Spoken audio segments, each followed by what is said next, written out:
Yes, ma'am. I'm Thomas James, development. Okay, tell me what happened. Somebody shot somebody in the street. Detectives arrive to the scene and speak to patrol. They find out the victim has not been identified, and the original call came from the housing board. They walked down there, saw a guy laying on the ground, hit with the ooh-wop. They also received 2 calls from 911 that they were letting the ooh-wop off. Now detectives start investigating the scene. He's a young male, looks to be 17 or 18, hit in the neck below the ear, and through the mouth exited through the jaw. He has no shoes on. They believe that he was dumped there. So they head a half a mile away to search for anyone who heard the ooh-wop go off. The first people they talked to said they heard 20 to 30 go off. When they came outside, they were gone. The next woman they spoke to said she heard the ooh-wop go off on Starling Drive and saw a black Honda. Now back on the scene, the sergeant from the street enforcement team shows the detectives a photo of a young man that he believes resembles the victim and said they were feuding with another group and they may have got to him and dumped him there. So they wrap that scene up, head over to Raven Drive to search for casings. They find 3 on the corner and a total of 18 casings. A tipster let the sergeant know the name of 2 guys that may be involved. But these 2 boys supposed to have been in the car today. Theory would be that possibly they would have been in the car and the dudes shoot at a car, strike their friend, and they drop their friend. So the sergeant checked on the location of the car, while the other detectives head to the Shell station by the crime scene to see if they can get video. So he gets the video. Then a call comes in from a tipster saying the black Honda is parked at the hotel. So they head over there, spot the vehicle as it's pulling off. Follow them. It's a woman driving. She pulls into a gas station, gets out of the car. A male and the victim gets in the driver's seats and takes off. A high-speed chase takes place.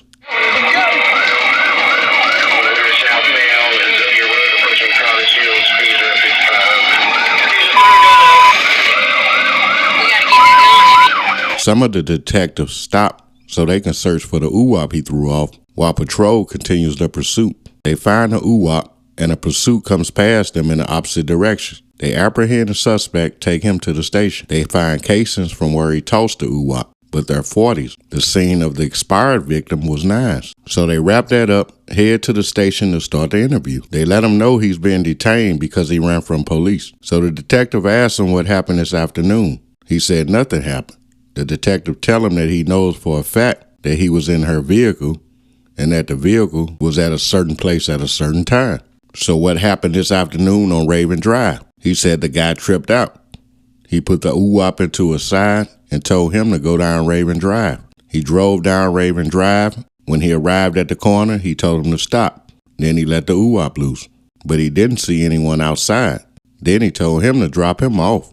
So the detective let him know that a man expired around the same time. Barton then shows him a photo of the victim. He said that he doesn't know anything about that. So Barton leaves the room to go look at the Shell video. You see a gray 4-door vehicle drive by, turns into the area where they found the victim. Then you see the car back up and leave. No other vehicle went down that road. But that happened an hour before the 911 call. So now they believe that these are 2 separate incidents. So they charged the driver of the vehicle for attempting to elude police. Being able to identify the victim is really about finding who is driving this gray vehicle and seeing if they're involved. And head out to search the area for more cameras, hoping to get a plate number. So they find the camera and was able to get a plate number. It comes back to a young woman, and it's a bag over the back passenger window of the vehicle. They head over to the address they have. She wasn't there, but the person inside called her, and she came home to meet with them.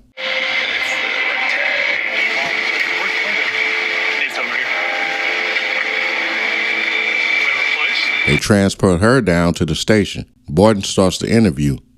He asks her about what she did yesterday. She said about 10 or 11, she woke up, then went to her friends. Barton asked what's your friend's name, and she gave him the name of a guy.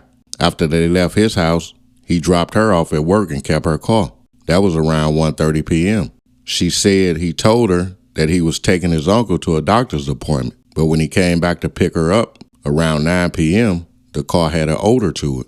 He said they used some kind of water to wash her car, and she told him that it still shouldn't stink. Then he said his cousin rode with him to wash the car, and they used an old mop bucket to wipe her car down. The interior was wiped also, and the back passenger window was out. So she went to the tint shop yesterday, but he told her that someone broke into her car. So Boyden let her know that she's not telling everything, and present her with photos of her car leaving the crime scene. Then he tell her that she let him use the car. So how much do you want to be involved? Then she says, They told me something serious happened in my car. He didn't want to tell me because he didn't want me to be a part of it. All he said, one of the people shot him in my car. I don't even know the kid's name. That's all he said, and then they got rid of the light. So Boyden exits that interview and learned the two guys who were in the vehicle with her wants to talk. So they go pick these guys up and bring them to the station to start the interviews. They start with the cousin of the owner of the car boyfriend first. He says that he's been cool with these guys his whole life. Boyden asks him what's the victim's name. He says Jalen Gallery. Now they can finally ID the victim.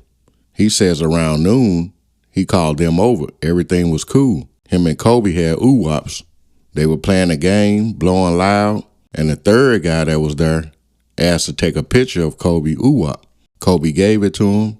Then he said he was going outside. He'll be right back. After about 10 minutes, they noticed he hadn't returned. He texted him and said, I know you didn't just take bro oo-wop. He replied, I already relocated.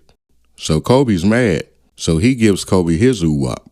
So his cousin came through in his girlfriend's car, asked them if they wanted to ride to the car wash. They ride with him. He's in the front seat. Kobe's in the back driver's seat, and Jalen is in the back passenger seat. We're coming down Government Boulevard. We turn down Michigan. I turn around after I hit the pop, and I see Kobe with the gun. Yeah, you shouldn't, ain't no way in the hell you set me up like that. He looked back there, and Jalen was slumped over. Kobe told them not to go towards the interstate. They turned left across from Shells into what he thinks is RV on Michigan Avenue. He pushes Jalen out of the car, point the oo-wop at them, and to drive to Moss Point, Mississippi, which is 40 miles away. He gets out of the car and told them not to speak on it, or he's coming for him. So Boyden asked for Kobe's Facebook name. He says Kobe Street. So Boyden exits that interview, looks up the expired victim first, Jalen Gallery, and get contact information for an uncle. Then they look up Kobe Street. He's 18 years old, has people in Moss Point, Mississippi. Now Boyden goes in and speaks to the boyfriend of the car owner. He says that him and his cousin were hostages to a crime yesterday. He said he stopped at a stop sign, heard 3 go off, looked back, and Jalen was hit multiple times, and Kobe was still getting off. He told them to keep driving. They got to a spot, backed up, Kobe pushed Jalen out, and they went to Moss Point, Mississippi. He said they can trace his Life 360 on his phone to see where they went. So Boyden ends that interview, print out a photo of Kobe, take it to the cousin, and he ID'd Kobe Street. So they release both of them, get a warrant issued for Kobe Street. The marshals begin to search.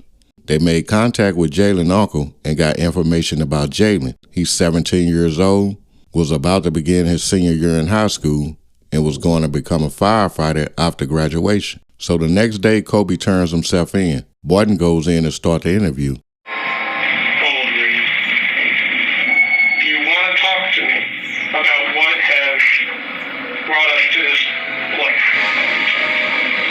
So they end that interview, charge Kobe Street with M, and he's awaiting trial. Detectives did recover additional video footage showing the vehicle and hearing sounds of the oo-wop go off. Thank you for watching. Leave me some comments. Hit that like button. Hit that thanks button. Stay safe out there. I'm done talking.